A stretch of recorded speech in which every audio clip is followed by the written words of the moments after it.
देखिए दोस्तों, इन विशाल विमानों को जो भारतीय वायुसेना की आधारशिला है।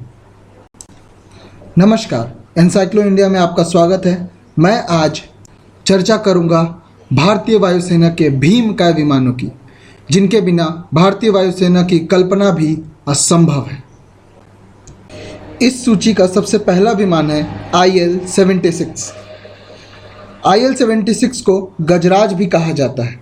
यह रशियन विमान एक 4 इंजन टर्बोफैन स्ट्रेटेजिक एयरलिफ्टर है। इसका प्रयोग एयर रिफ्यूलिंग टैंकर की तरह भी किया जाता है। भारत के पास 26 IL-76 जहाज़ हैं जो हमारे देश की सेवा कर रहे हैं, चाहे वो लेह लद्दाख में सहायता पहुंचाना हो या फिर भारत के छात्रों को विदेश से वापस लाना हो। यह विमान ऑपरेशन गंगा में प्रयोग भी किया गया था, जिसमें इसने कई भारतीय छात्रों की जान बचाई थी। अगला विमान है C-17 ग्लोबमास्टर। यह अमेरिकन विमान मैकडॉनल्ड डगलस और बोइंग ने साथ में बनाया है। यह विमान 77,519 किलो तक का वजन उठाने में सक्षम है। भारत ने इसे मुश्किल इलाके जैसे हिमालयन एयरबेस, जो 4,000 मीटर की ऊंचाई पर है, उस पर सहायता पहुंचाने के लिए खरीदा है। अफगानिस्तान से भारत ने अपने फंसे हुए लोगों को निकालने का कार्य इसी विमान को दिया था। वहां से भारतीय के साथ साथ अफगानी सिखों और हिंदुओं को बचाने के कार्य भी इसने संपन्न किए और दुनिया को दिखाया कि भारत सबकी सहायता करता है बिना किसी भेदभाव के। अगला ट्रांसपोर्ट एयरक्राफ्ट है C-130J हर्क्यूलिस। इसे सुपर हर्क्यूलिस के नाम से भी जाना जाता है। सेल्फ प्रोटेक्शन सिस्टम से लैस यह विमान भारत ने अमेरिका से खरीदा है। यह विमान 70,307 किलो के साथ उड़ान भरने की क्षमता रखता है। 670 किलोमीटर प्रति घंटे की रफ्तार से उड़ने वाला यह जहाज़ भारत के मिशन के लिए उपयुक्त है, क्योंकि यह जहाज़ भारत के कठिन वातावरण को सह सकता है। भारत के पास कुल 12 सुपर हर्क्यूलिस विमान हैं और भारत ऐसे और अत्याधुनिक विमान खरीद रहा है ताकि भारत की सुरक्षा सुनिश्चित की जा सके। अगला विमान है एंटोनोव AN-32।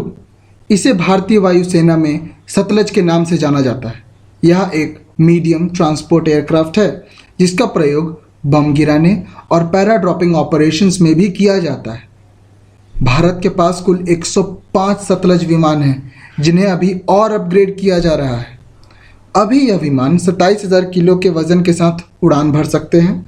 यह विमान मौसम की मार झेल सकते हैं और अपग्रेड होने के बाद यह भारतीय विमान भारत की सेवा और भी अच्छे से कर पाएगा। अगला विमान है बोइंग 737। यह एक VVIP ट्रांसपोर्ट एयरक्राफ्ट है जिसमें हमारे देश के प्रधानमंत्री दूसरे देशों के दौरे पर जाते हैं। 15,000 किलोमीटर की रेंज रखने वाला यह विमान भारतीय प्रधानमंत्री और राष्ट्रपति दोनों के लिए बनाया गया है।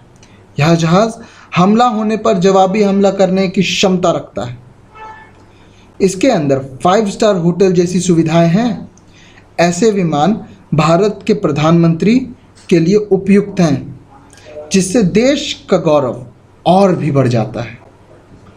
अगला विमान है एम्ब्रेयर 135। अपनी ड्यूरेबिलिटी के लिए जाने जाने वाला यह विमान दुनिया के कुछ सबसे शांत विमानों में से है। इसका प्रयोग सिविल और मिलिट्री एविएशंस दोनों के लिए किया जाता है। अगला विमान है हॉकर। भारतीय वायुसेना की ट्रांसपोर्ट फ्लीट की बैकबोन रहा यह विमान ब्रिटिश मैन्युफैक्चरर एवरो ने बनाया है। अब इसका प्रयोग मुख्यतः ट्रेनिंग और कम्युनिकेशन ड्यूटीज़ के लिए किया जाता है। भविष्य में भारत इसे अन्य आधुनिक विमानों से बदल देगा, परंतु इसके सर्विस को हम नहीं भूल सकते। हमें अपनी वायुसेना पर हमेशा गर्व रहेगा, केवल इसलिए नहीं क्योंकि यह हमारे देश की सेवा करते हैं, परंतु इसलिए भी क्योंकि यह दूसरे देशों के लोगों की जान भी बचाते हैं और हमेशा मानवीयता का संदेश देते हैं। दोस्तों, अगर आप ऐसी और जानकारियां चाहते हैं तो हमारे चैनल को लाइक, शेयर और सब्सक्राइब करें। जय हिंद, जय भारत।